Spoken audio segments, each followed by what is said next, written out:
In the sweltering heat of the Los Angeles sports arena, a charismatic showman was about to belittle tradition before thousands. What began as a martial arts exhibition turned deadly serious when Bruce Lee mocked karate and singled out its reigning champion. Chuck Norris wasn't your typical spectator. For years, he was the six-time undefeated world professional middleweight karate champion, known for dismantling opponents with precision and control. When Bruce Lee taunted him from the ring, daring him to prove karate's worth, Bruce had no idea he was calling out a master who defined discipline itself. Chuck rose with quiet certainty, stepping into the spotlight with a measured calm that would trigger a confrontation no one could forget. What began as flashy bravado would become a clash of philosophies. The Los Angeles crowd would never be the same after witnessing arrogance collide with timeless mastery. Before we jump back in, tell us where you're tuning in from, and if this story touches you, make sure you're subscribed, because tomorrow I've saved something extra special for you. The Los Angeles sports arena pulsed with anticipation on that sweltering July afternoon in 1973. Every seat filled as the crowd buzzed with excited chatter. Camera flashes popped like summer lightning, while reporters jostled at ringside, notepads and microphones ready. This wasn't just another martial arts exhibition, it was the showcase event of the year, bringing together masters from across fighting disciplines. Ladies and gentlemen, the announcer's voice boomed through the speakers, cutting through the noise. Welcome to the International Martial Arts Spectacular. The crowd roared as the house lights dimmed, leaving only the ring bathed in brilliant white light. The announcer, a barrel-chested man with a voice made for spectacle, wore a red sequined jacket that caught every flash of the cameras. Today, we witness the evolution of combat itself, traditions centuries old, alongside revolutionary techniques that will define the future of martial arts. Near the front row, an older Japanese man in a crisp white gi watched with arms folded across his chest. Master Tanaka had traveled from Okinawa for this event, his weathered face revealing little emotion, but his eyes missing nothing. Around him sat other veterans of the martial arts world, some in traditional attire, others in street clothes, all united by their years of dedication to their respective disciplines. And now, the announcer continued, his voice rising with practiced theatricality, I present our featured demonstrator, the rising star, whose name has electrified the martial arts world. The man Hollywood can't get enough of, whose lightning-fast techniques are revolutionizing how we think about combat. Bruce Lee. The arena erupted as Bruce Lee bounded into the ring, dressed in black pants and a fitted yellow jumpsuit that had become his signature look. At just 32 years old, his body was a weapon honed to perfection, lean, defined, explosive. He moved with a fluid grace that seemed almost casual until the moment he struck, when that same body could deliver blows of shocking power and precision. Bruce didn't walk to center ring, he prowled, his energy barely contained. He acknowledged the crowd with a confident nod, soaking in their adoration with a slight smile playing at the corners of his mouth. Thank you. Thank you all for coming, Bruce said, taking the microphone. His voice carried a charismatic blend of Hong Kong accent and American intonation. Today, we're going to show you why martial arts is entering a new era. The era of Jeet Kune. Do the way of the intercepting fist. The crowd leaned forward in anticipation as Bruce began to demonstrate. His movements were hypnotic, economic yet spectacular. He flowed through techniques with blinding speed, stopping punches a hair's breadth from his assistant's face, each impact snapping the air like a whip crack. The audience gasped, then applauded wildly. But it was when Bruce began speaking again that the atmosphere in the arena shifted. For too long, martial arts has been stuck in the past, he said, pacing the ring with predatory energy. Traditional karate, especially, has become nothing but rigid forms and breaking boards. He mimicked a karate punch with exaggerated stiffness, drawing laughter from the crowd. It might look good in tournaments, but in real combat, useless. A murmur rippled through the audience. Some nodded in enthusiastic agreement. Others exchanged uneasy glances. Kung Fu, especially my Jeet Kune Do, is fluid, adaptable, like water. Bruce demonstrated with a lightning-fast combination that ended with his famous one-inch punch. While karate practitioners are still pulling their arm back for their first move, the fight would already be over. The crowd's reaction fractured. Younger fans cheered Bruce's provocative statements, while others, particularly those with traditional training, sat in uncomfortable silence. The veterans in the front row remained expressionless, though Master Tanaka's eyes narrowed slightly. Anyone still practicing these outdated styles is training for a museum, not for the street, Bruce continued, his voice rising with confidence. Yesterday's martial arts cannot stand against today's fighter. It was then that Bruce's gaze landed on a man seated at ringside, and his smile widened with recognition. Chuck Norris sat perfectly still, his expression unreadable. Unlike the flamboyant clothing of many attendees, Chuck wore a simple black polo shirt that stretched across broad shoulders. His reddish-brown beard was neatly trimmed, framing a face that betrayed nothing of his thoughts. As six-time undefeated world professional middleweight karate champion, Chuck was the embodiment of the traditional martial arts Bruce was dismissing. Their eyes met across the distance, and something electric passed between them. Bruce's smile took on a sharper edge. "I see we have traditional karate champion Chuck Norris with us today," Bruce announced, gesturing toward him. "The perfect example of yesterday's martial artist." The crowd turned as one, all eyes finding Chuck, who remained motionless except for the slight narrowing of his eyes. "Perhaps Chuck would like to come up and help me demonstrate why Kung Fu has made karate obsolete." Bruce's voice carried a challenge that no one in the arena could miss. Reporters leaned forward, pens poised over notepads. Photographers swung their cameras toward Chuck. The audience held its collective breath, waiting for his response. Chuck didn't stand immediately. He simply maintained eye contact with Bruce, his calm presence forming a stark contrast to the younger man's vibrant energy. In that moment of silence, the difference in their philosophies was laid bare for all to see. Showmanship versus substance, flash versus foundation, arrogance versus quiet confidence. Master Tanaka leaned slightly toward the martial artist seated beside him. "The young one speaks well," he murmured in Japanese, "but he confuses motion with action." Bruce, still center ring, spread his arms wide. "Well, Chuck, what do you say? Or would you rather stick to breaking boards and performing kata?" The crowd's murmurs grew louder. Some began to chant Chuck's name, some mockingly, others in support. The tension in the arena thickened as all waited to see how the karate champion would respond to this public challenge. Chuck's eyes never left Bruce's as he finally stood.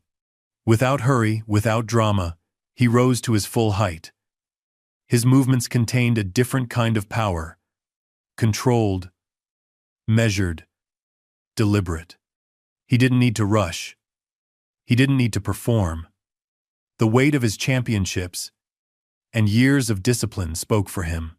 As Chuck took his first step toward the ring, the crowd's energy transformed into something electric, a collective recognition that they were about to witness not just a demonstration, but a moment that would become legend. Chuck Norris moved toward the ring with unhurried precision. Each step measured, intentional, the walk of a man who had nothing to prove, yet everything to demonstrate. The crowd's chatter dissolved into a hushed anticipation as he approached the steps. Bruce Lee bounced lightly on the balls of his feet, an eager grin spreading across his face as he watched Chuck's approach. He spun toward the audience, arms raised. "Ladies and gentlemen, It seems we're about to have an impromptu demonstration, Bruce announced, voice charged with theatrical energy. Traditional karate versus the future of martial arts. The announcer, sensing the explosive potential of the moment, rushed to the ringside with barely contained excitement. This is unexpected, folks. A truly historic moment in martial arts. World Karate Champion Chuck Norris is approaching the ring where Bruce Lee awaits. Chuck paused at the ring steps, removed his watch, and handed it to a young attendant. His face remained impassive, betraying neither anxiety nor anger. Only his eyes, sharp, focused, revealed his complete attention to the moment at hand. As Chuck ducked between the ropes, the contrast between the two men became even more pronounced. Bruce lithe, kinetic, constantly in motion. His yellow jumpsuit a flash of color under the lights. Chuck solid, grounded, still, his black polo and pants almost disappearing against the canvas, as if he were a shadow given form. Chuck Norris, ladies and gentlemen, the announcer bellowed. 6-time undefeated world professional middleweight karate champion. The applause was scattered at first, then swelled as Chuck acknowledged the crowd with a simple nod. Veterans of the martial arts world stood in respect, including Master Tanaka, whose subtle bow conveyed volumes. Bruce approached Chuck, microphone still in hand, confidence radiating from every pore. "Thank you for accepting my invitation, Chuck," he said, his voice carrying across the arena. "I've always respected your tournament record." He paused, letting the words sink in before adding with a sly smile, "But today we're not in a fighting tournament with rules and referees. Today is about real combat effectiveness." Chuck simply nodded, his silence a counterpoint to Bruce's verbal flourishes. Bruce circled Chuck once, gesturing to the audience. "You see, friends, traditional karate is built on rigid stances and telegraphed movements." He demonstrated with an exaggerated karate punch, drawing laughter. While Jeet Kune Do, he exploded into a lightning-fast combination that ended inches from Chuck's face. Is about interception, speed, and adaptability. Chuck didn't flinch. Not a muscle twitched, as Bruce's fist stopped a hair's breadth from his nose. In the front row, Master Tanaka's eyes crinkled slightly, the closest he would come to a smile. Bruce handed the microphone to the announcer and leaned in closer to Chuck. "Let's give them a show," he said, voice low but intense. "You use your karate, I'll use my kung fu, and we'll see what works." Chuck spoke for the first time, his voice quiet but clear enough for those nearby to hear. "I'm not here to perform, Bruce. I'm here to demonstrate." Something flickered in Bruce's eyes. Surprise, perhaps, or a momentary uncertainty. But it vanished quickly behind his confident smile as he backed away. Settling into his distinctive fighting stance, hands forward, body angled, weight balanced perfectly for explosive movement in any direction, Chuck assumed his own stance. A modified karate position, slightly higher than traditional form, hands positioned to both defend and attack. His transformation was subtle but profound.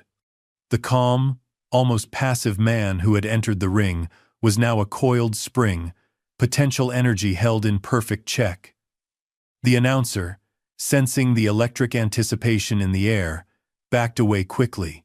"Ladies and gentlemen, we are about to witness a historic demonstration between two masters of their respective arts. Bruce Lee, pioneer of Jeet Kune Do, versus Chuck Norris, world champion of traditional karate." Cameras flashed in rapid succession. Reporters scribbled frantically. The crowd leaned forward as one body. Collective breath held. Bruce's lips curved into a confident smile. "Ready when you are, Chuck. Show me what karate can do." Chuck's expression remained unchanged, but something shifted in his eyes, a focus so intense it seemed to compress the air between them. For one suspended moment, the arena fell completely silent, a vacuum of anticipation. Then Bruce moved. His attack came with blinding speed, a flurry of punches launched, with no telegraphing, no warning. Just pure explosive power channeled through perfect technique.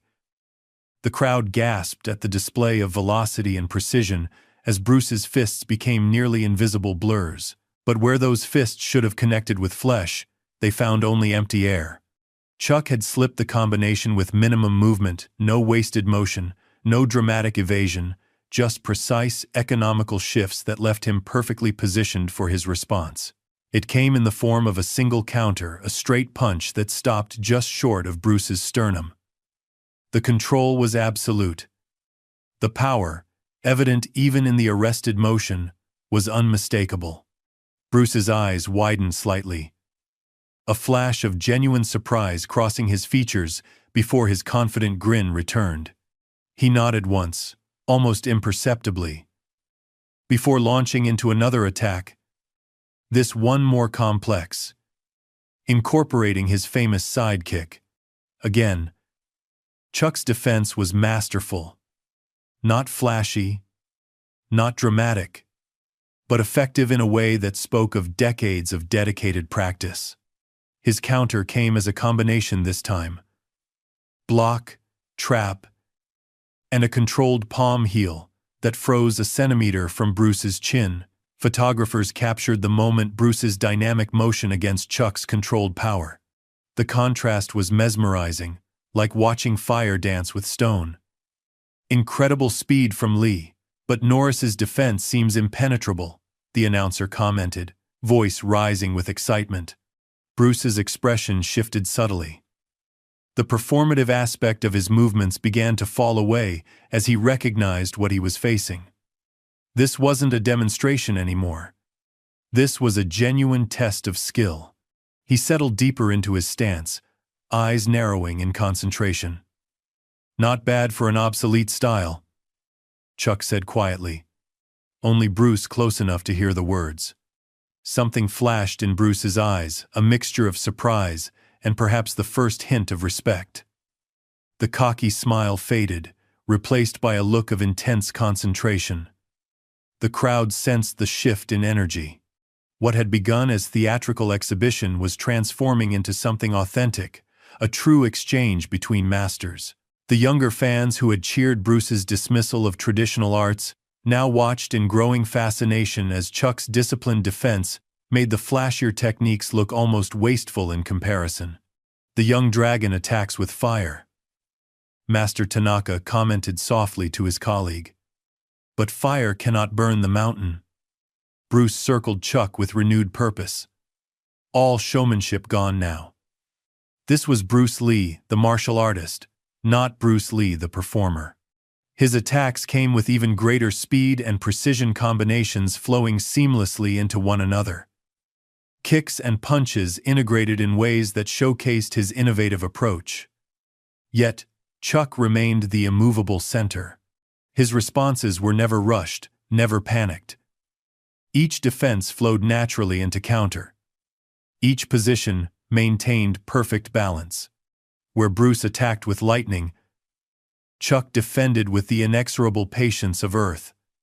The crowd's reaction transformed as the exchange continued. Initial cheers and shouts faded into an almost reverent silence. They were witnessing something beyond spectacle, a physical dialogue between contrasting philosophies, written in the language of combat. In the press section, reporters struggled to capture in words what they were seeing. One veteran journalist, who had covered boxing matches for decades, whispered to his colleague, "I've never seen anything like this. It's like watching chess played at the speed of light." As the demonstration continued, a peculiar thing began to happen. Bruce's attacks, for all their speed and innovation, began to appear increasingly desperate against Chuck's unshakable composure. It wasn't that Chuck was winning, this wasn't a fight with a winner or loser, but rather that his philosophy was asserting itself through action rather than words. Telling and preparing this story took us a lot of time, So if you are enjoying it, subscribe to our channel, it means a lot to us. Now back to the story.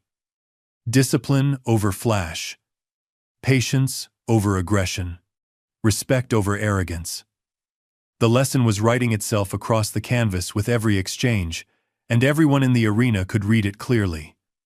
The arena held its breath as Bruce circled Chuck with predatory grace. Gone was the theatrical performer who had bounded into the ring minutes earlier. In his place stood a focused warrior, eyes sharp with concentration. He had come expecting to demonstrate his superiority. Now he faced the challenge of proving it. Bruce launched another lightning, fast combination jab. Cross. Hook. Flowing seamlessly into a sidekick. The attacks came with such speed that they seemed to blur together, a continuous flow of offensive pressure designed to overwhelm. Chuck's response remained economical, almost minimal. He slipped the punches with subtle shifts of weight and position, blocked the kick with a forearm that absorbed the impact without giving ground. Nothing flashy, nothing wasted, just efficient. Precise movement born of thousands of hours of disciplined practice. Extraordinary control from both fighters. The announcer called out, his voice tinged with genuine awe. Lee's speed against Norris's precision, a true clash of styles. Bruce pressed forward, increasing the tempo. His next attack incorporated the fluid trapping moves of Wing Chun, with the direct strikes of Western boxing, the embodiment of his philosophy of adapting and combining effective elements from different systems. See how rigid karate is? Bruce called out between combinations, playing to the crowd once more. While Jeet Kune Do flows like water, Chuck remained silent, letting his responses speak for him. As Bruce attempted to trap his lead arm, Chuck executed a subtle weight shift and positional change that not only neutralized the trap, but placed him in perfect position for a counter. The karate master's response was a single reverse punch that stopped precisely 1 inch from Bruce's solar plexus, so controlled that it seemed to freeze time for an instant. The potential energy contained in that arrested motion was palpable to everyone watching. A murmur rippled through the crowd. Even Bruce's most ardent supporters couldn't deny the mastery they were witnessing. Bruce's eyes narrowed slightly, the first indication that he was reassessing his opponent. The cocky smile faded completely, replaced by an expression of intense focus. He nodded once, acknowledging the exchange without words, then reset his stance. The next sequence began with Bruce testing Chuck's defenses more methodically. He probed with individual techniques rather than combinations, watching carefully for reactions, seeking openings. It was the approach of someone who had recognized that flash and speed alone wouldn't be sufficient. Chuck maintained his measured responses, but those with trained eyes could see subtle adjustments in his positioning, minute shifts in weight distribution and angle. He wasn't just defending. He was reading Bruce, adapting to the younger fighter's rhythm and patterns. Look at Norris's economy of motion, one veteran martial artist remarked to his student in the audience. Where Lee uses 5 movements, Norris uses 2. The exchanges continued, each one revealing more about both men's approaches. Bruce attacked with creative combinations, incorporating techniques from multiple styles, the practical application of his absorb what is useful philosophy. Chuck defended with the distilled essence of traditional karate, every movement refined to its purest form. What do you think, master? A young karate student asked Tanaka, unable to contain his curiosity. The old master watched the exchange with unblinking intensity before answering. The young one moves like a tempest, impressive, powerful, but spending energy unnecessarily. The older one moves like the center of the tempest, the quiet eye of the storm. In the ring, the dynamic was shifting subtly. Bruce's attacks, though still blindingly fast, began to show the first hints of frustration. Small tells appeared: a slightly harder breath, a momentary tightening around the eyes. A fraction more force than necessary in a strike. Chuck, in contrast, seemed to grow more centered as the demonstration continued. His breathing remained measured, his expression calm, his movements flowing from a place of deep, ingrained knowledge rather than conscious thought. Bruce paused, circling again, reassessing. Sweat glistened on his forehead as he studied Chuck with new respect in his eyes. "You're good, Chuck," he said, loud enough for the first few rows to hear. "Better than I expected." Chuck simply nodded, his focus unwavering. Bruce grinned suddenly, his natural charisma reasserting itself. "But good enough?" He exploded into his next attack without warning, a blindingly fast sidekick that transitioned into a spinning back fist, techniques executed with such speed and precision that gasps echoed through the arena. Yet somehow Chuck was ready, as if he had read Bruce's intention before the younger fighter himself had fully formed it. He slipped the sidekick and caught the spinning back fist in a perfect block, simultaneously executing a sweep that would have taken Bruce's legs from under him had it been completed. Both men froze for an instant, acknowledging the potential outcome had the technique been followed through. A moment of perfect martial understanding passed between them, respect from one practitioner to another, transcending the differences in their approaches. The crowd erupted in applause, recognizing the mastery they were witnessing. Even the reporters seemed momentarily stunned by the display. Pens hovering above notepads. Bruce reset, nodding to Chuck with genuine respect, now visible in his expression. But the showman in him wasn't quite ready to concede the philosophical point. He turned to play to the crowd once more. "Ladies and gentlemen, you're witnessing the evolution of martial arts," he proclaimed. "Traditional versus modern. The past confronting the future." "Ah!" Chuck's expression didn't change, but something shifted in his stance, a subtle readiness that those with trained eyes immediately recognized. The karate master wasn't rising to the verbal bait, but he was preparing to answer in the only language that truly mattered in this arena. Bruce sensed it too. He turned back to face Chuck, all theatrics falling away once more.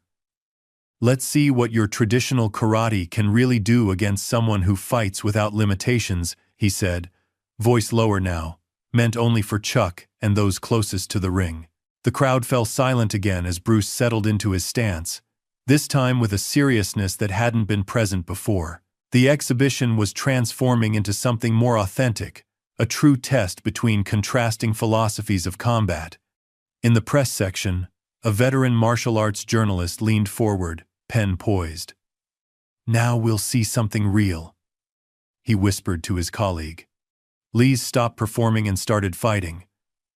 The next exchange came at a higher intensity, Bruce attacking with combinations that incorporated low-line kicks with high punches, changing levels to create openings, using the full range of his innovative approach. His techniques flowed together seamlessly, one movement birthing the next in a continuous stream of offensive pressure. Chuck's defense evolved as well, moving beyond simple blocks and evasions into a more active response. He began to control distance and angle more aggressively, using subtle footwork to disrupt Bruce's rhythm, creating moments where the younger fighter's attacks met empty air while simultaneously opening counterattack opportunities. "Incredible!" the announcer exclaimed. "Norris is using traditional positioning to control the space between them." Bruce, recognizing what was happening, adjusted his approach again. He attempted to close distance more decisively, committing to a powerful combination designed to overwhelm Chuck's defense through sheer speed and force. For the first time, Chuck launched a true offensive response rather than a counter. His attack came not as Bruce expected, not after defending against Bruce's combination, but during it, finding the minute opening between techniques and exploiting it with surgical precision. A perfectly timed ridge hand strike penetrated Bruce's guard, stopping just short of his throat. Had it been completed, The technique would have ended any real confrontation instantly. The moment froze in time. Bruce caught in mid-combination, Chuck's strike suspended at the point of technical completion. The potential energy contained in that arrested motion was unmistakable to everyone watching. The crowd fell completely silent. Bruce's eyes widened in genuine surprise. For several heartbeats, neither man moved. Then, slowly, Chuck withdrew his hand and stepped back, resuming his ready stance without comment or celebration. The message was clear to everyone in the arena. Traditional karate, properly applied, was anything but obsolete. Bruce stood motionless for a moment longer, processing what had just happened. Then, to the surprise of many, a slow smile spread across his face. Not the confident, bordering on arrogant grin from earlier, but something more genuine, tinged with newfound respect. "Well done," he said quietly, only those closest to the ring able to hear. Then, louder for the benefit of the crowd, "Ladies and gentlemen, it seems traditional karate still has a few surprises." The audience, sensing the shift in energy, responded with enthusiastic applause. What had begun as a demonstration intended to showcase one man's superiority had transformed into a genuine exchange between masters, and in that exchange, respect had begun to replace arrogance. In the front row, Master Tanaka nodded once, satisfaction evident in his eyes. "Now, the real lesson begins," he murmured. The atmosphere in the arena had transformed.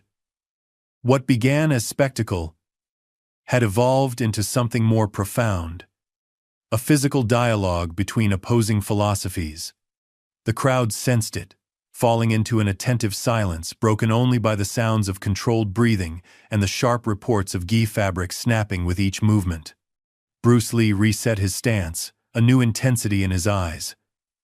The theatrical aspects of his earlier demonstration had fallen away, revealing the true martial artist beneath the showman's veneer. He studied Chuck with renewed focus, reassessing everything he thought he knew about traditional karate and the man who had mastered it. The overhead lights caught beads of sweat on Bruce's forehead, the first visible sign that this exchange was demanding more from him than he had anticipated. Chuck, by contrast, remained composed, his breathing measured, his movements economical. Nothing in his demeanor suggested strain or urgency. "He's reading Lee perfectly," whispered a veteran martial artist to his student in the third row. "Watch his positioning, he's always a half step ahead." Indeed, Chuck's defense had revealed a sophistication that contradicted Bruce's earlier dismissal of traditional karate. His responses weren't rigid or mechanical, but fluid and adaptive principles distilled to their essence through years of disciplined practice. Bruce launched into his next combination with calculated precision. Where his earlier attacks had been partly designed for visual impact, these techniques came with deadly seriousness, a true test between martial artists. He incorporated feints and rhythm changes, presenting false openings while looking for real ones, his movements expressing the adaptability at the core of his Jeet Kune Do philosophy. Chuck's response evolved as well. No longer content to simply neutralize Bruce's attacks, he began to assert his own approach more actively. His counters came not as separate responses but as integrated parts of his defensive movements, block and strike, becoming a single flowing action. The essence of traditional karate's efficiency. A subtle shift in the crowd's energy rippled through the arena. Those who had initially dismissed Chuck as outdated were now leaning forward in their seats, expressions thoughtful. The veterans of traditional training exchanged knowing glances. They recognized what was unfolding before the younger spectators did. "Extraordinary," the announcer breathed into his microphone, his voice hushed with reverence. Two completely different approaches to combat, each expressing the core principles of their respective arts. In the front row, Master Tanaka leaned forward slightly, his weathered hands resting on his knees. "The young one learns," he observed quietly to the master beside him. Watch his eyes now. Indeed, something was changing in Bruce's approach. His attacks still came with blinding speed. But there was a new quality to his movement, a more measured precision. As if he was absorbing elements of Chuck's economy of motion, even as they exchanged techniques. Bruce pressed forward with another combination, a jab cross that flowed into a fluid trapping sequence, ending with an elbow strike aimed at Chuck's midsection. The speed was breathtaking. The integration of techniques seamless. Chuck's response came not as a retreat, but as an engagement. He stepped into the combination, disrupting its timing with a perfectly placed block that simultaneously created an opening for his counter.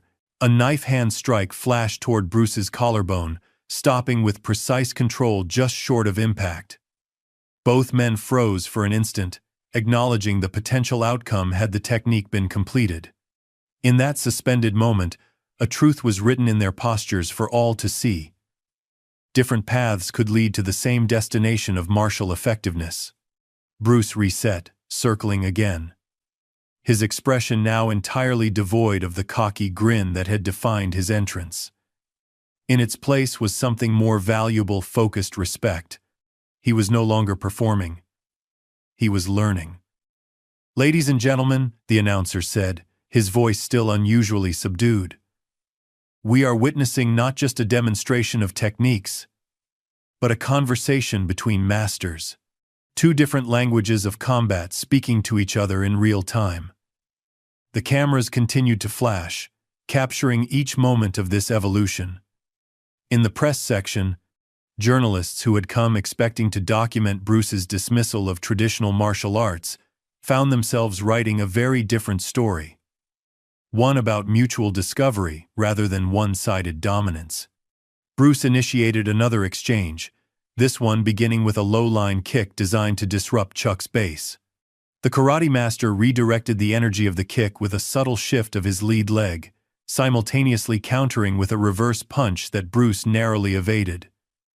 "The difference is revealing itself," Master Tanaka commented to the younger master beside him. "One fights to prove something to others, the other fights to prove nothing to anyone." This truth became increasingly evident as the demonstration continued. Bruce's techniques, for all their speed and innovation, carried an underlying current of assertion, each combination a declaration of his art's superiority. Chuck's movements, in contrast, contained no agenda. Beyond the perfect expression of his discipline, he had nothing to prove, only something to demonstrate. The philosophical contrast manifested physically in their respective approaches. Bruce attacked with creative combinations, constantly varying his techniques to find an opening, the embodiment of his be water principle.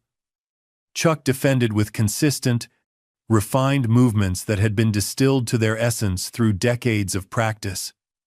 The physical expression of perfection through repetition. A young martial arts student turned to his instructor, confusion evident on his face. "I thought traditional karate was supposed to be stiff and limited. But Norris doesn't look stiff at all." The instructor nodded thoughtfully. "That's the difference between knowing a style and mastering it. When you truly master something, you transcend its apparent limitations." As the exchange intensified, reporters scribbled frantically. Photographers' cameras clicked in rapid succession, and the crowd leaned forward, collectively holding their breath. They were witnessing not just a clash of techniques, but a living demonstration of contrasting martial philosophies, innovation versus tradition, adaptation versus refinement. Bruce, sensing that his varied attacks weren't penetrating Chuck's defense, decided to escalate the intensity. He launched into his most dynamic combination, yet a lightning-fast sequence that incorporated spinning techniques, level changes, and his signature intercepting strikes. It was Jeet Kune Do expressed at its highest level, a blur of offensive pressure designed to overwhelm through unpredictability and speed. For a brief moment, it seemed to work. Chuck was forced to give ground for the first time, stepping back to absorb and redirect the flurry of attacks. A ripple of excitement moved through Bruce's supporters in the crowd. But then something remarkable happened. Instead of continuing to retreat, Chuck suddenly planted his stance and met Bruce's combination with a perfectly timed counter. It wasn't flashy or dramatic, just a simple, direct strike that intercepted Bruce's movement at precisely the right moment. The younger fighter was forced to abort his attack mid-combination, his momentum disrupted by the efficiency of Chuck's response. For a heartbeat, genuine surprise registered on Bruce's face. In the press section, a martial arts journalist who had covered hundreds of tournaments and exhibitions leaned toward his colleague. "Do you see what's happening? Lee is throwing everything at him, but Norris is controlling the space between them. It's like watching someone try to empty the ocean with a bucket." His colleague nodded slowly, understanding dawning in his eyes. The flashier fighter isn't necessarily the more effective one. This realization seemed to be spreading through the arena as the exchange continued, a shift in perception that altered how the audience interpreted what they were seeing. Bruce's dynamic movements, which had earlier drawn gasps of admiration, now appeared almost excessive when contrasted with Chuck's economic efficiency. Bruce recovered quickly, resetting his stance with a newfound thoughtfulness in his expression. He nodded to Chuck, a small gesture of acknowledgement that spoke volumes. "I see it now," he said quietly, just loud enough for those nearest the ring to hear. Chuck's expression remained unchanged, but something in his eyes responded to Bruce's recognition, a momentary softening, perhaps, or the faintest suggestion of approval. The crowd sensed the shift in energy, a subtle rebalancing of the dynamic between the two men. What had begun as Bruce's showcase had transformed into a mutual demonstration of respect between contrasting approaches. In the front row, Master Tanaka's eyes crinkled slightly, the closest he would come to a smile. "Now we see martial arts," he murmured to his colleague. "Not just fighting." Bruce and Chuck circled each other once more. The quality of their movement now harmonized despite their differing styles. Each had begun to absorb elements of the other's approach, Bruce incorporating more economy, Chuck adopting slightly more fluid transitions. This integration wasn't a compromise but an evolution, each master recognizing valuable elements in the other's expression without abandoning their core principles. It was martial arts in its highest form, not just a set of techniques but a living, growing practice that transcended stylistic boundaries. "Look at them now," the veteran martial artist said to his student. "They're not just demonstrating their arts anymore, they're elevating them." Indeed, the exchange had transformed into something beyond demonstration. It had become a genuine exploration, two masters pushing each other toward greater understanding. Bruce's innovations challenged Chuck's traditional approach to adapt, while Chuck's discipline forced Bruce's creativity to find deeper foundation. The announcer, who had fallen silent in appreciation of what was unfolding, finally found his voice again. "Ladies and gentlemen, we are witnessing something truly historic, not just a clash of styles but a meeting of minds. The future and the past of martial arts finding common ground in the present moment." For those with trained eyes, the transformation was most evident in the quality of movement both men now exhibited.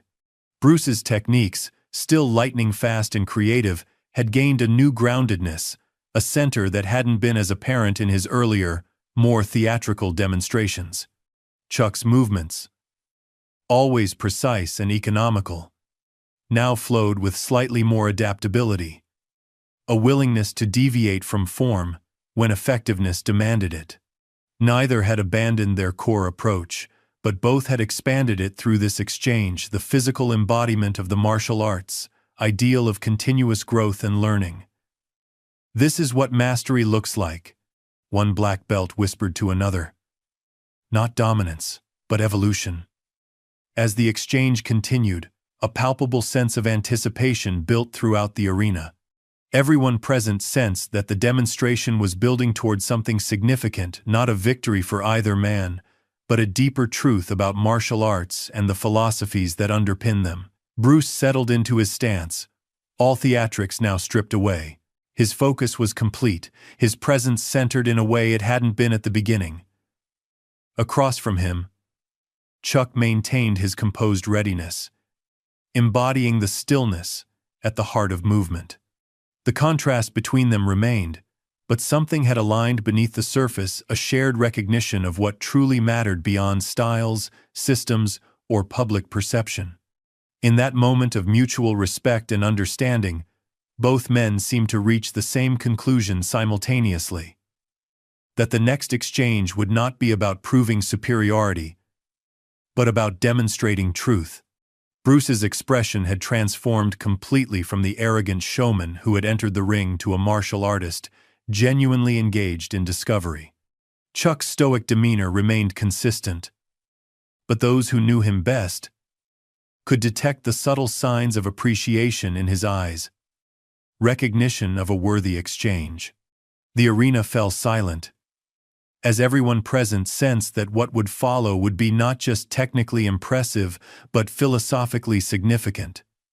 A physical articulation of martial truth that transcended the boundaries of any particular style or system. Bruce and Chuck faced each other, poised at the threshold of what promised to be the defining moment of their demonstration. The tension in the air was electric with possibility, not the antagonistic energy of competition, but the creative potential of genuine exchange. What had begun as a challenge had evolved into collaboration, and what would follow would reshape how many understood the relationship between tradition and innovation in martial arts for decades to come.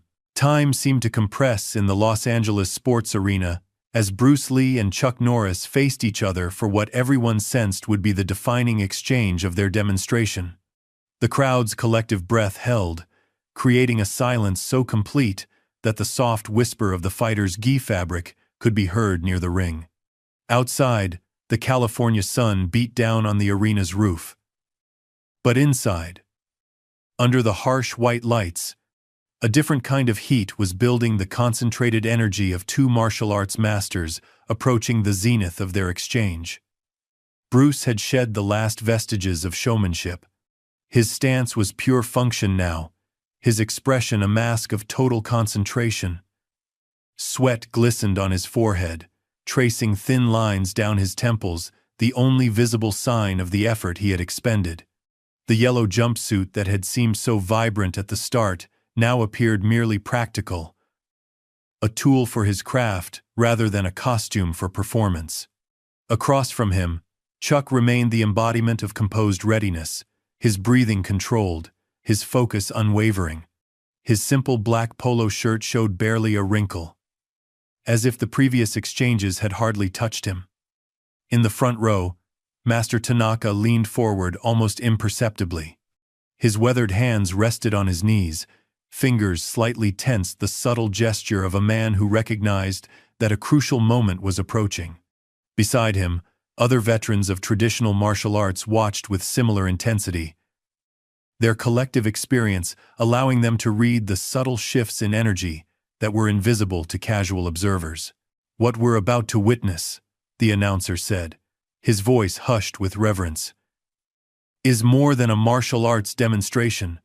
It's a moment of truth between two philosophies, two approaches to the warrior's path." For once, his theatrical delivery seemed entirely appropriate. The reporters in the press section had stopped scribbling notes, their pens hovering above paper as they, too, sensed the gravity of the moment unfolding before them. Bruce settled deeper into his stance, weight distributed perfectly between both feet, hands positioned to both protect and attack. His eyes never left Chuck's, searching for the faintest telegraph of intention. Chuck met his gaze with equal intensity. His stillness, not passive, but charged with potential energy, like a mountain lake that appears motionless on the surface while currents swirl beneath. The arena's air conditioning hummed softly in the background, the only sound beyond the occasional shift of a spectator in their seat or the click of a camera shutter. Time stretched, each second extending as both men prepared for the exchange that would define their demonstration. Bruce initiated with explosive speed, launching into his most technically perfect combination yet. There was no wasted motion. No unnecessary flourish. Just pure martial efficiency, expressed through his unique approach. His first strike came as a jab so fast it seemed to distort the air, followed immediately by a cross that flowed seamlessly into a trapping motion. His footwork was impeccable, creating angles that would have left a lesser defender completely vulnerable. His attacks flowed seamlessly, one technique birthing the next in a continuous stream of offensive pressure. Chuck met the onslaught with characteristic composure. His defense wasn't just reactive but prescient, as if he could read Bruce's intentions a fraction of a second before they manifested. He didn't just block or evade, he controlled the space between them, subtly redirecting Bruce's energy and disrupting his rhythm. Where Bruce attacked with precision, Chuck defended with equal precision, not matching speed with speed, but countering it with perfect positioning and timing. "Incredible," whispered a young martial arts student to his teacher. "How is he doing that?" The older man's eyes never left the ring as he replied, "He's not fighting the techniques. He's reading the intentions behind them."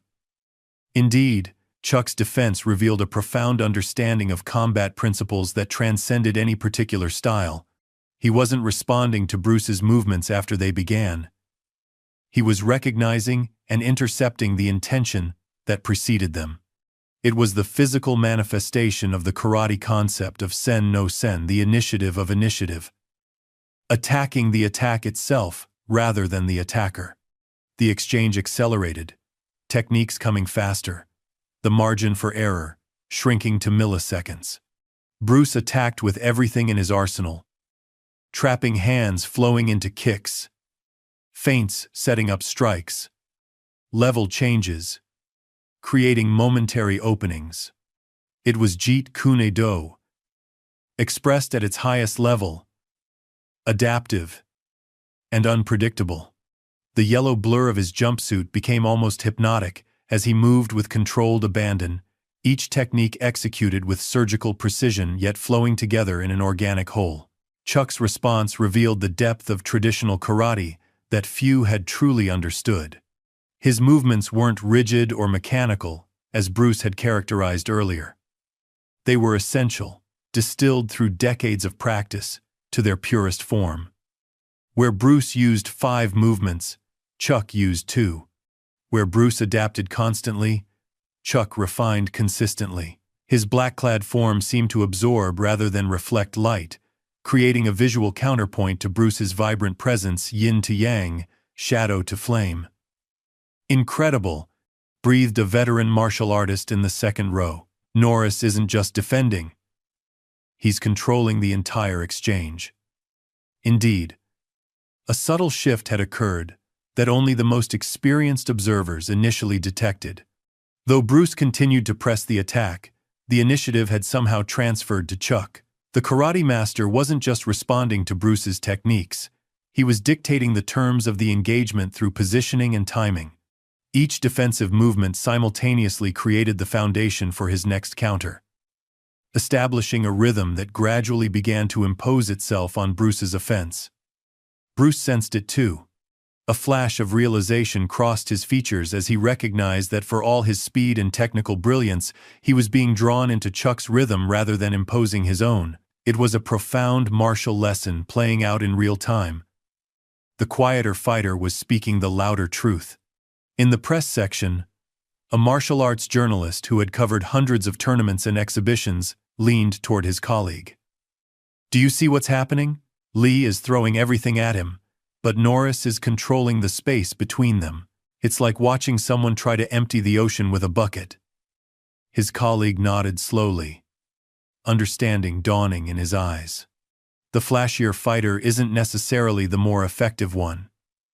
This realization seemed to be spreading through the arena as the exchange continued, a shift in perception that altered how the audience interpreted what they were seeing. Bruce's dynamic movements, which had earlier drawn gasps of admiration, now appeared almost excessive when contrasted with Chuck's economic efficiency. In response to this shifting dynamic, Bruce escalated to his most dynamic techniques, the movements that had electrified audiences in his films and demonstrations. He launched into a spinning kick that flowed seamlessly into a follow-up combination. His body, a blur of controlled power. The technique was executed with flawless precision, the kind of movement that would have been the defining moment in any other exhibition. The crowd gasped at the display. It seemed impossible that anyone could defend against such speed and unpredictability. Yet Chuck did. Not with matching flashiness, but with a response so perfectly timed and positioned that it made Bruce's spectacular technique look almost unnecessary by comparison.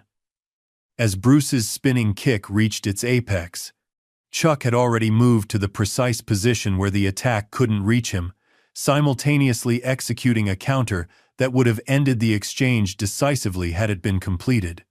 The moment crystallized in time. Bruce extended in his most dynamic technique. Chuck positioned in perfect counterbalance. His strike arrested a hair's breadth from completion. It was a physical representation of their contrasting philosophies. Spectacular versus essential, complex versus simple, flash versus foundation. Cameras clicked frantically, capturing the frozen tableau. In that suspended moment, the true nature of martial arts mastery was revealed, not in Bruce's dynamic attack, but in Chuck's transcendent response, the ability to make the extraordinary seem ordinary through perfect execution of fundamental principles. For several heartbeats, neither man moved. The arena was utterly silent, the audience collectively processing what they had just witnessed. Even the announcer, never at a loss for words, stood speechless at ringside, microphone hanging forgotten at his side. Then, slowly, both fighters returned to neutral positions. The spell broke as they reset their stances. But something fundamental had changed in the atmosphere.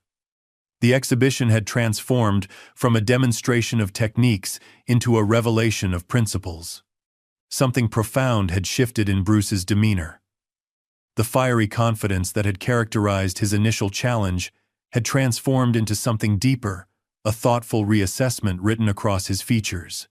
He studied Chuck with new eyes, seeing not just the karate champion but the embodiment of a truth he had overlooked in his youthful certainty. "I see it now," Bruce said quietly, his voice carrying in the silence. "It's not about the style. It's about the man." Chuck inclined his head slightly, the first acknowledgement he had offered since the demonstration began.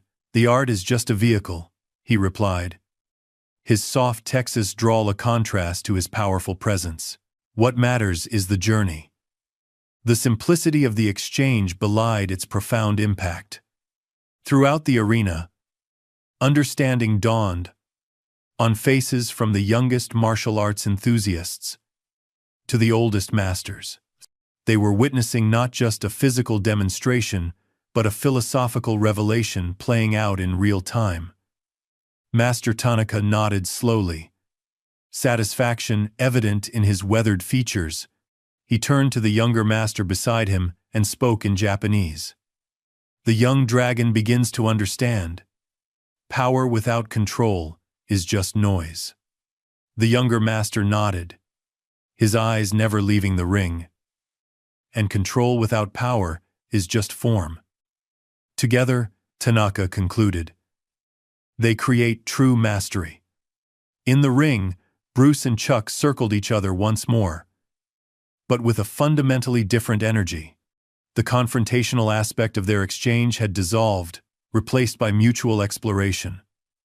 Bruce's next attack came differently, not as an attempt to overcome or dominate, but as a genuine exploration. His technique still flowed with his characteristic speed, but the underlying intention had transformed. This wasn't about proving superiority. It was about discovering truth. Chuck responded in kind, his defense opening into a more active exchange. For the first time, The two men began to truly communicate through their art attack and defense, becoming a physical dialogue about effectiveness, efficiency, and purpose. The crowd sensed the shift immediately. The earlier tension of competition dissolved into something more elevated, a mutual recognition between masters that transcended styles and systems. Throughout the arena, expressions changed from excitement to something closer to reverence, as if the spectators recognized they were witnessing something rare and precious. "Look at that," the veteran martial artist whispered to his student. "They're not fighting anymore, they're speaking." Indeed, the exchange had evolved beyond demonstration into pure expression. Bruce's innovations and Chuck's traditions weren't opposing forces but complementary approaches to the same fundamental principles. In their movement, this truth became visible to everyone watching. Bruce executed a combination that incorporated elements of Wing Chun, trapping with Western boxing, a seamless integration of techniques from different sources. Chuck's response wasn't to negate these movements but to flow with them, demonstrating how traditional karate's principles could absorb and redirect even unfamiliar attacks. The physical dialogue continued, each exchange revealing more about the underlying unity of martial approaches than any verbal debate could have conveyed. Bruce would attack with a creative combination. Chuck would respond with foundational effectiveness. Then, in a subtle shift, Chuck would initiate, and Bruce would adapt the roles of teacher and student, constantly alternating between them. In the press section, reporters had given up trying to document every technique, instead capturing the essence of what was unfolding. "This isn't about Lee versus Norris anymore," one journalist observed. "It's about the integration of innovation and tradition." The exchange reached its natural conclusion, not with a decisive technique or dramatic finale, but with a moment of perfect balance. Bruce and Chuck simultaneously executed techniques that intercepted each other, creating a point of connection where both were attacker and defender at once. They held the position briefly, a physical embodiment of mutual respect, then stepped back and bowed to each other. The arena erupted in thunderous applause. People leapt to their feet, understanding that they had witnessed something transcendent, a moment where competition had transformed into revelation, where opposing philosophies had found common ground in the deeper truth they both served. Bruce's face broke into a genuine smile, not the confident grin of the showman, but the satisfied expression of a seeker who had discovered something valuable. Chuck's stoic demeanor softened slightly, his eyes conveying what his expression did not: acknowledgement of a worthy exchange. In that moment, under the harsh lights of the Los Angeles sports arena, a truth was written not in words but in action. That beyond styles and systems, beyond the endless debates about which art was superior, lay the universal principles that all true martial arts served. Bruce Lee, who had come to demonstrate why traditional arts needed to evolve, and Chuck Norris, who had come to show the depth of traditional training, had together revealed something more profound than either could have demonstrated alone. The lesson hung in the air like a perfect note, resonant, harmonious, and true. No one who witnessed it would forget what they had seen. Not a victory of one approach over another, but the transcendence of such distinctions in the pursuit of martial truth. The announcer, momentarily speechless, finally found his voice. "Ladies and gentlemen," he said, emotion evident in his tone, "I believe we have just witnessed martial arts history." The crowd's standing ovation continued, a wave of sound that seemed to lift both men. Cameras flashed frantically. Reporters scribbled in notebooks, and martial artists throughout the arena exchanged looks of understanding each, recognizing that they had been present for a moment that would be discussed in dojos and training halls for generations to come. But in the center of the ring, Bruce and Chuck stood in a moment of private understanding that went beyond the spectacle surrounding them. Two masters from different traditions, different philosophies, different approaches to the martial way, finding common ground not in compromise, but in the recognition of deeper truths that united them. What had begun as a challenge had ended as a lesson, not just for the two men at its center, but for everyone fortunate enough to witness it. The applause lingered in the Los Angeles sports arena like summer thunder, rolling through the stands in waves. The harsh white lights caught beads of sweat on foreheads and glinted off camera lenses as reporters rushed toward the ring, elbowing past one another for position. The announcer's voice, usually so commanding, barely carried over the crowd's reaction as he attempted to bring formal closure to what had clearly transcended the boundaries of a typical exhibition. But at the center of this storm of attention, Bruce Lee and Chuck Norris shared a moment of quiet understanding that seemed to exist in a separate reality from the chaos surrounding them. They stood an arm's length apart, their breathing now regulated, their postures relaxed but dignified.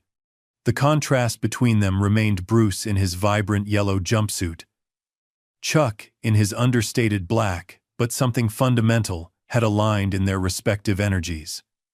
"I didn't expect to learn something today," Bruce admitted, his voice low enough that only Chuck could hear.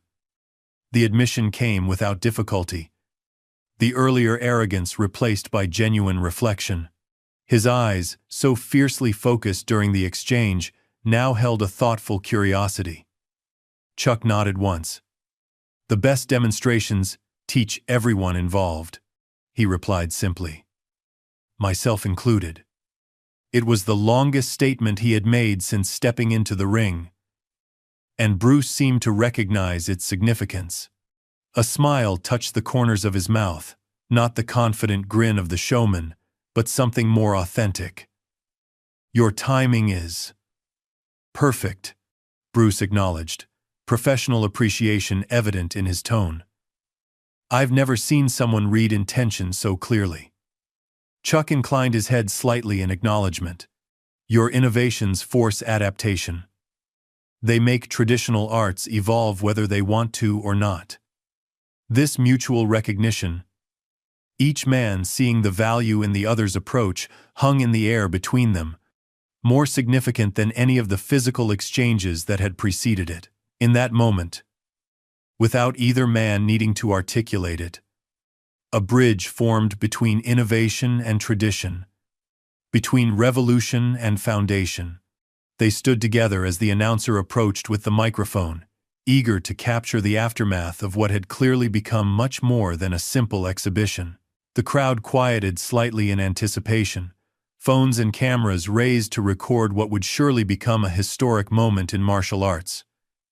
"Bruce, Chuck, that was extraordinary," the announcer said, barely containing his excitement. His red sequin jacket caught the light as he moved, a flash of color against the more subdued tones of the fighters. "Would you share your thoughts on what just happened here?" Bruce took the microphone first, his natural charisma asserting itself, but with a new quality of thoughtfulness behind it. He surveyed the audience, making eye contact with Master Tanaka and the other veterans in the front row before speaking. His gaze lingered briefly on the older master, a subtle acknowledgement passing between them. "I came here today to demonstrate why traditional martial arts need to evolve," Bruce began, then paused, choosing his next words carefully. The arena fell completely silent, everyone leaning forward to catch what had become not just a statement about fighting styles but a philosophy of approach. "I still believe in evolution, but Chuck has shown me something important about the foundation that evolution builds upon." He turned toward Chuck, with genuine respect in his eyes. "There's a depth to traditional karate that isn't immediately visible. A refinement that comes only through years of dedicated practice. Chuck doesn't just perform karate, he embodies its essence." The crowd murmured appreciatively, particularly the traditional practitioners who had bristled at Bruce's earlier dismissals. Several of the veteran martial artists in the front row nodded in agreement, Master Tanaka among them, his weathered face revealing the faintest suggestion of approval. Bruce continued, his words measured and sincere. "I've often said, we should absorb what is useful, discard what is not, and add what is uniquely your own. Today I was reminded that before you can decide what is useful, you must first understand it completely. He glanced at the younger martial artists in the audience, many of whom had cheered his earlier dismissal of traditional approaches. Don't be so quick to discard the old ways that you miss their hidden wisdom. Innovation without foundation is just novelty, impressive perhaps, but not lasting. The humility in his words carried a weight that his earlier bravado had lacked. Throughout the arena, expressions shifted from excitement to thoughtfulness as the full impact of what they had witnessed began to register. Bruce handed the microphone to Chuck, who accepted it with characteristic economy of movement. The arena fell completely silent, everyone leaning forward to catch the words of the man who had said so little, yet communicated so much through his actions.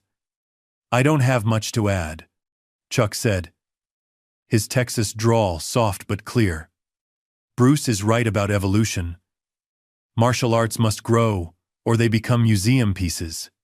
But growth needs strong roots." He paused, his eyes scanning the crowd before settling on the young martial artists, watching with rapt attention. Some held notebooks where they had been frantically sketching techniques. Others simply stared, trying to absorb every word. Traditional karate taught me that before you can transcend the form, you must master it completely. There are no shortcuts to understanding, only the patient work of daily practice. Chuck turned slightly toward Bruce. And what Bruce has shown today is the creative power that comes when that understanding is achieved. Different paths, same destination. The simplicity and depth of his words resonated throughout the arena. Veteran martial artists nodded in recognition of a truth they had discovered through their own decades of practice. Younger practitioners looked thoughtful, perhaps reconsidering their approach to training. Master Tanaka's weathered face creased in a subtle smile as he inclined his head toward Chuck in a gesture of approval. Beside him, other masters did the same, a silent acknowledgement from one generation of practitioners to another. The announcer, sensing the significance of the moment, stepped back to let it breathe, rather than filling it with commentary. Cameras continued to flash, capturing the image of the two men standing side by side, different in style and approach, united in mutual respect. A reporter from a major martial arts publication called out from ringside, "Bruce, does this change your view that traditional martial arts are obsolete?" Bruce considered the question before answering, his response more measured than his earlier proclamations. "It changes my view on what traditional really means. What Chuck demonstrated isn't rigid adherence to forms, but the distillation of principles through consistent practice. That's never obsolete." Another reporter quickly followed. "Chuck, how would you respond to those who say karate can't evolve to meet modern challenges?" Chuck's reply came with characteristic directness. "Karate's core principles are timeless. Its applications can and should evolve. The mistake is confusing the container for what it contains." Their answers reflected not just a shift in their individual perspectives, but the potential for a broader reconciliation within martial arts communities that had often been divided along lines of traditional versus modern approaches. As the formal part of the exhibition concluded, the crowd began to disperse, breaking into animated discussions about what they had witnessed. The arena buzzed with conversation, hands gesturing to replicate movements, voices rising and falling as people attempted to articulate the significance of what they had seen. Reporters clustered around the ring, shouting questions and jockeying for position. Cameras and microphones extended like probing tentacles, each journalist hoping to capture the defining quote that would headline tomorrow's coverage. "Bruce, will this change your approach to Jeet Kune Do?" "Chuck, how does this demonstration affect the future of traditional karate? Will you two collaborate on future exhibitions?" The questions came rapid fire, overlapping and blending into a wall of noise. Both men answered with newfound diplomacy, neither dismissing the other's approach nor compromising their own beliefs, finding instead the common ground that united their seemingly disparate paths. But away from the immediate press of cameras, a more meaningful exchange was taking place. Master Tanaka had made his way to the edge of the ring where Bruce and Chuck were preparing to exit. The old master, his gi crisp despite the arena's heat, bowed deeply to both men. "You have honored the true spirit of martial arts today," he said in Japanese, his voice carrying the weight of decades of dedication, not through victory or defeat, but through mutual discovery. Bruce returned the bow with uncharacteristic formality, speaking in Cantonese. "Thank you, Master. I came to demonstrate technique, but learned about principle instead." Chuck bowed as well, his response coming in actions rather than words embodying the quiet strength that had defined his demonstration. The three men stood together briefly, forming a living bridge between generations and traditions of martial arts practice. As they parted, a young martial artist approached tentatively, clutching a program for the exhibition. He looked to be about 16, his gi marked with a green belt that seemed newly earned, its fabric still stiff and bright white. "Excuse me," he said, his voice cracking slightly with nervousness. "I've been training in karate for 3 years, but after seeing Mr. Lee on screen, I was thinking of switching to kung fu because it seemed more effective." He glanced between the two masters. "But now I don't know what to think." Bruce and Chuck exchanged a look, and Bruce gestured for Chuck to respond first, a small but significant acknowledgement of the karate master's expertise. "What's your name?" Chuck asked. "Michael," the young man replied. "Michael, the question isn't which art is better," Chuck said, his quiet voice carrying surprising authority. "The question is which path will take you deeper into understanding yourself." Bruce nodded in agreement. "The style matters less than the principles behind it," he added. "And the principles matter less than your commitment to mastering them." Michael looked between them, processing their words. "So, I should stick with karate. You should commit fully to whatever path you choose," Bruce answered. "Half-hearted training in any style leads nowhere. But complete dedication, whether to karate or kung fu or any other art, leads to the same destination." Chuck placed a hand briefly on the young man's shoulder. "Find a good teacher. Train consistently. The answers will reveal themselves through practice, not through words." The simplicity of the advice seemed to resonate with Michael.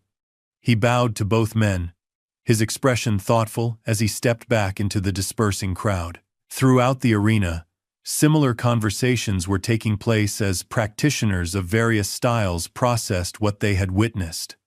A karate instructor was explaining to his students how Bruce's fluid transitions could enhance their understanding of traditional kata. A kung fu master was pointing out the precision in Chuck's positioning and timing. The demonstration had transcended the typical boundaries of martial arts politics, offering instead a glimpse of the underlying unity beneath stylistic differences. In the press section, a veteran martial arts journalist was summarizing the event for his younger colleague, who seemed bewildered by the significance everyone was attaching to what had appeared, on the surface, to be simply an impressive display of fighting skills.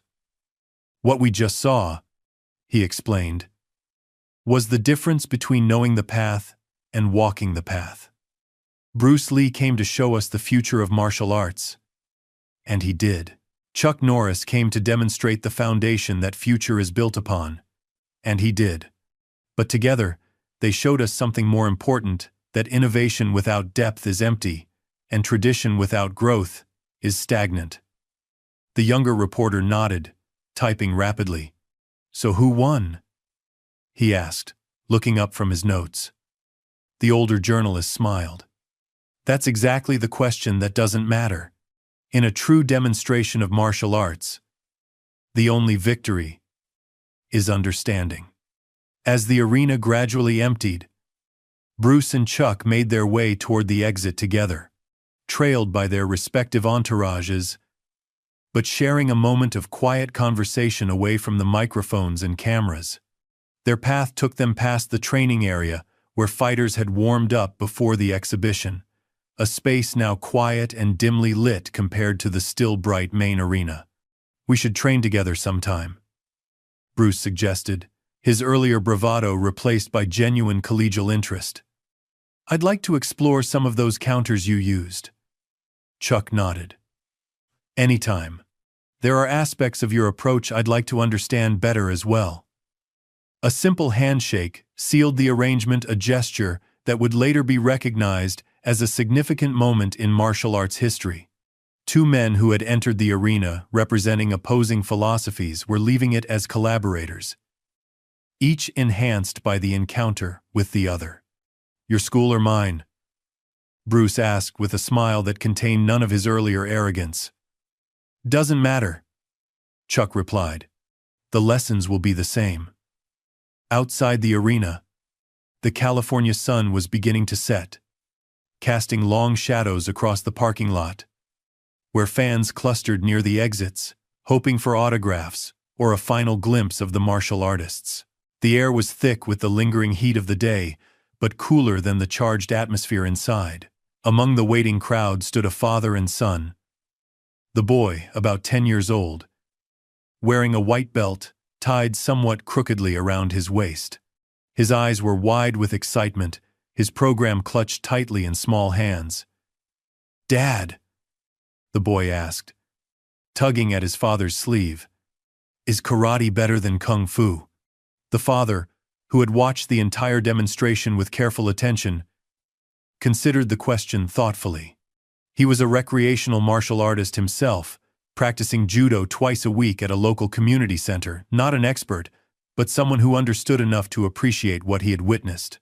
"I think what we learned today," he finally answered, "is that it's not about which art is better. It's about the person practicing it." The boy looked confused. "But Bruce Lee said kung fu is better." "At first," his father corrected gently. "But by the end, both he and Chuck Norris showed us something more important, that respect, discipline, and humility matter more than any technique."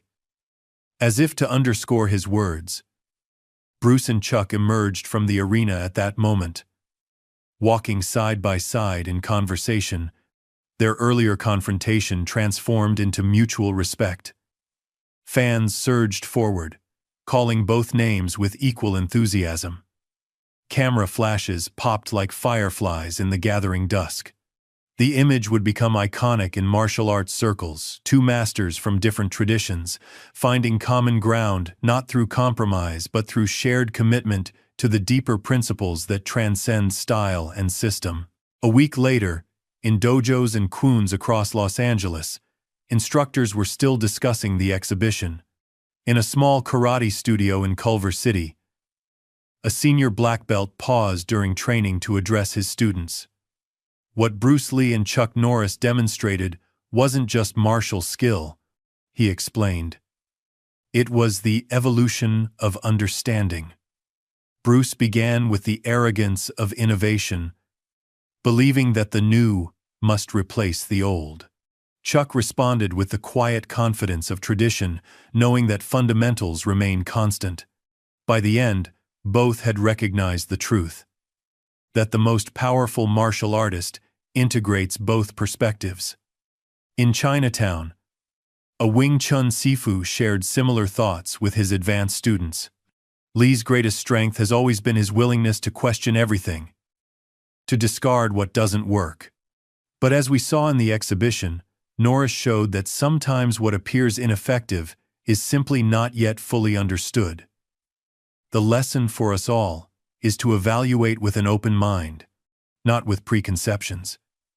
In the months that followed, the Los Angeles exhibition would be referenced countless times in dojos, kwuns, and training halls around the world, not as a contest with a winner and loser, but as a moment when the martial arts community glimpsed the truth beyond technique that the outward form of practice matters less than the inward journey it facilitates. Bruce Lee would continue to revolutionize martial arts through his innovative approach and charismatic presence in film and demonstrations. His emphasis on practical application and adaptation would inspire generations of practitioners to question dogma and seek effectiveness beyond tradition. Chuck Norris would go on to further championships and eventual film stardom of his own, his quiet mastery serving as a reminder that flash without foundation was merely spectacle. But both men would carry the lesson of that day forward, that true mastery begins not with assertion but with understanding, not with proving but with discovering.